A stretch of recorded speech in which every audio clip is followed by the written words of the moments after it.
Warahmatullahi wabarakatuh. Perkenalkan, nama saya Uldan Hasan, NIM 2052388. Di sini saya akan membuat video tentang mengenai UAS dari mata kuliah Harmonisasi Sains dan Agama. Pertama-tama saya ucapkan terima kasih kepada Pak Mutamam selaku dosen mata kuliah Harmonisasi Sains dan Agama. Di sini saya akan membuat video tentang pentingnya mata kuliah Harmonisasi Sains dan Agama bagi mahasiswa calon guru. Yang pertama-tama itu integrasi ilmu pengetahuan dan agama. Harmonisasi Sains dan Agama membantu mahasiswa memahami bahwa ilmu pengetahuan modern dan ajaran agama tidak saling bertentangan, tetapi saling melengkapi. Nah, misalnya yaitu teori ilmiah seperti Big Bang dapat dipahami sebagai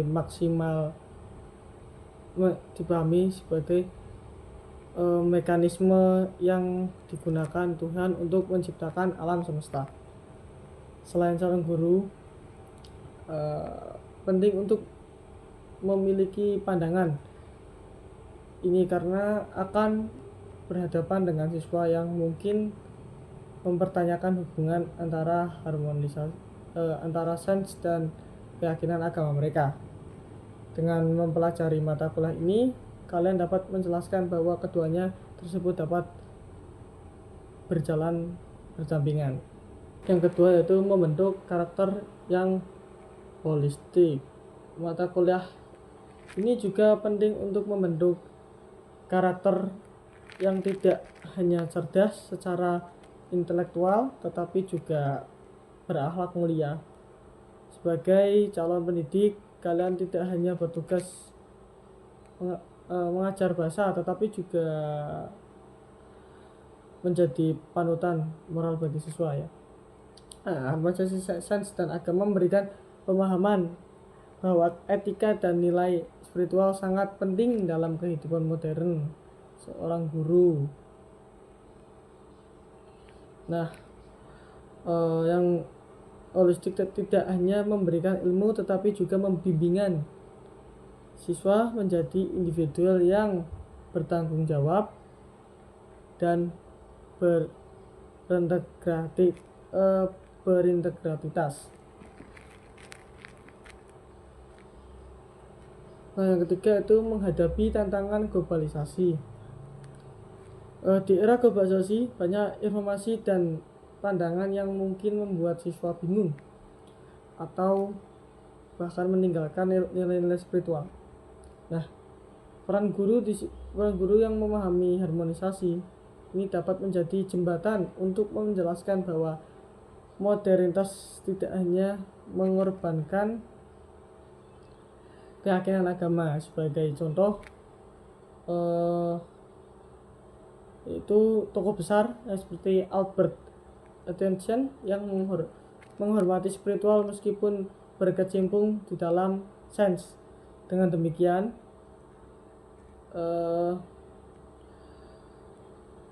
guru dapat membimbing siswa untuk tetap menyadari dalam menghadapi tantangan global. Yang keempat yaitu pemahaman harmonisasi ini bisa diterapkan dalam proses pembelajaran. Sebagai contoh kita guru dapat menggunakan teks dan tema yang mengajarkan ilmu moral, misalnya teks tentang global warming tidak hanya memberikan kosakata baru tetapi juga menanamkan nilai tanggung jawab sebagai khalifah di bumi menurut Islam. Dengan cara ini kita tidak hanya mengajarkan bahasa tetapi juga mengintegrasikan nilai-nilai positif yang membentuk siswa menjadi pribadi yang berakhlak. Nah, pertanyaan yang kedua yaitu pemikiran Neil Gross tentang kesesuaian Islam dengan ilmu pengetahuan. Nah, yang pertama itu kesesuaian Islam dan sains. Nihal Geosom berpendapat bahwa Islam tidak bertentangan dengan ilmu pengetahuan. Nah, sebaiknya Islam memiliki sejarah panjang. Sebaliknya, Islam memiliki sejarah panjang menunjukkan dukungan terhadap perkembangan sains pada masa keemasan Islam. Para ilmuwan Muslim seperti Ibnu Sina dan Ibnu Sina dan Al-Khwarizmi memberikan kontribusi besar terhadap sains, kedokteran, dan matematika. Menurut Geosom, kejayaan ini menunjukkan bahwa ajaran Islam sejalan dengan semangat eksplorasi ilmiah dan pencarian kebenaran. Nah, yang kedua yaitu rasional dan empiris. Nah, Geosom percaya bahwa Islam mendorong umatnya untuk menggunakan akal dan bukti empiris dalam memahami alam semesta.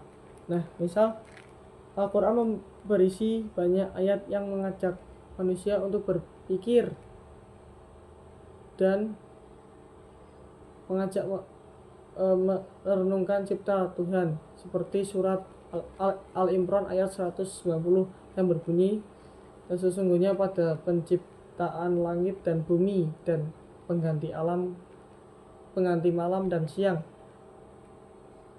terdapat tanda-tanda bagi orang-orang yang berakal. Nah, pendekatan ini selaras dengan metode ilmiah modern yang mengandalkan observasi dan eksperimen. Yang ketiga yaitu tafsir ayat-ayat kauniyah. Nah, Geosom menekankan pentingnya memahami ayat Al-Quran yang berkaitan dengan alam melalui pendekatan ilmiah. Sebagai contoh ayat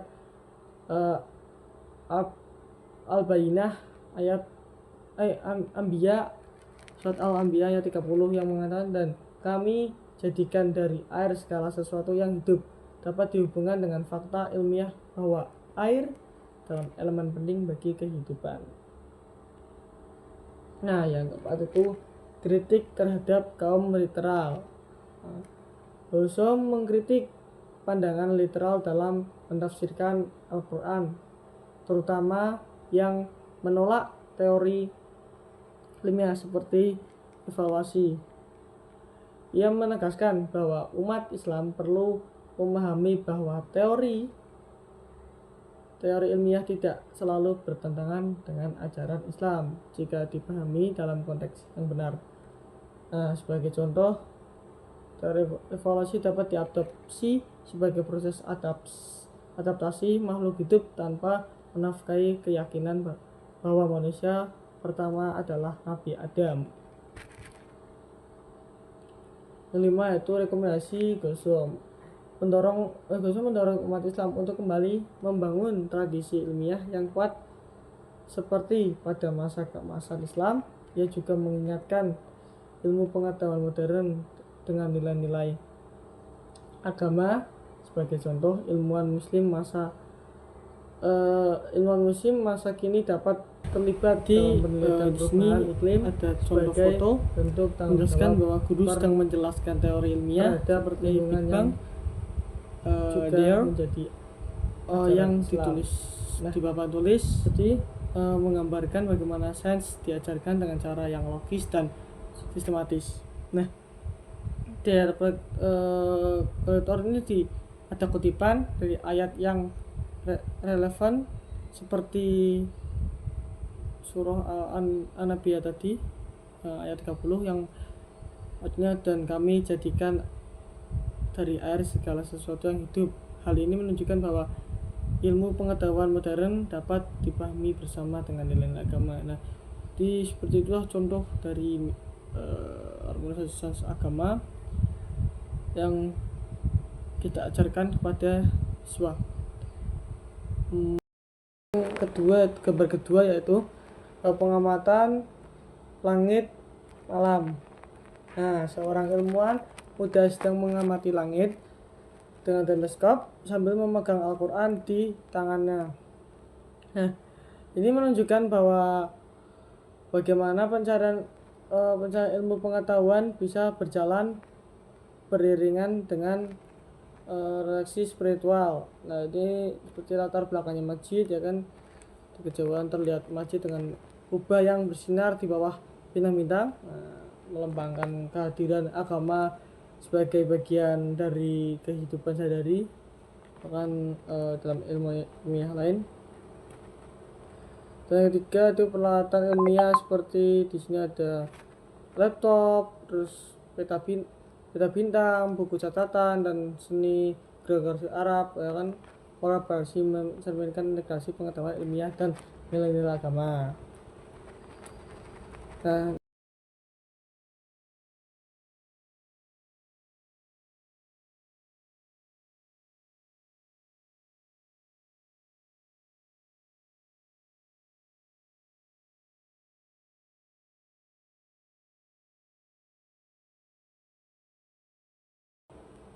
di sini tuh kayak gimana ya, gambar ini tuh menjelaskan bahwa dari apa namanya, spiritual tuh gak nyata atau gampang ya, yang contohnya tuh seperti tadi guru, ataupun ini teleskop, dan masih sebenarnya masih banyak lagi contoh-contohnya. Mungkin itu aja sih dari contoh-contohnya. Dan apa ya, tambahannya itu harmonisasi sains agama itu sangat penting bagi calon guru yang ingin mengajar, itu karena di situ terdapat ada poin-poinnya tersendiri. Seperti tadi yang pertama, karakter, yaitu menanamkan karakter. Yang ketiga yaitu jujur dan bertanggung jawab. Ilmuwan dan kedua itu nah, di sini organisasi seorang ilmuwan dan menemukan just lab ada 5 tadi yang pelajari Anton bercahaya dan dikelilingi oleh peralatan ilmiah kanji. Nah, ini melambangkan pencarian pengetahuan melalui metode ilmiah dan sosial dunia material. Nah, itu yang dua figur Regulus dan kitab suci. Di sisi lain, seorang figur Regulus dalam pakaian tradisional memegang kitab suci dengan cahaya yang bersinar, melambangkan kebijaksanaan dan mencerahkan yang berasal dari iman dan spiritualitas. Nah, itu pohon bercahaya, di tengah-tengah mereka terdapat pohon bercahaya yang akar menyatu dengan tanah dan cabangnya meluas dan kosmos. Pohon ini melambangkan hubungan antara dunia fisik, sains, dan dunia spiritual agama, menunjukkan bahwa keduanya berasal dari sumber yang sama. Yang keempat, kosmos dan cahaya. Cabang pohon yang bercampur dengan bidang dan kosmos di atas menandakan bahwa eksplorasi ilmiah dan spiritual sama-sama berusaha memahami alam semesta dan tempat manusia di dalamnya. Nah, yang kelima, harmoni visual percayaan yang membuat simetris, menciptakan suasana damai, menunjukkan bahwa sains dan agama tidak bertentangan melainkan saling melengkapi. Nah, seperti itu mungkin ya yang bisa saya bahas untuk kali ini. Mungkin cukup segitu saja.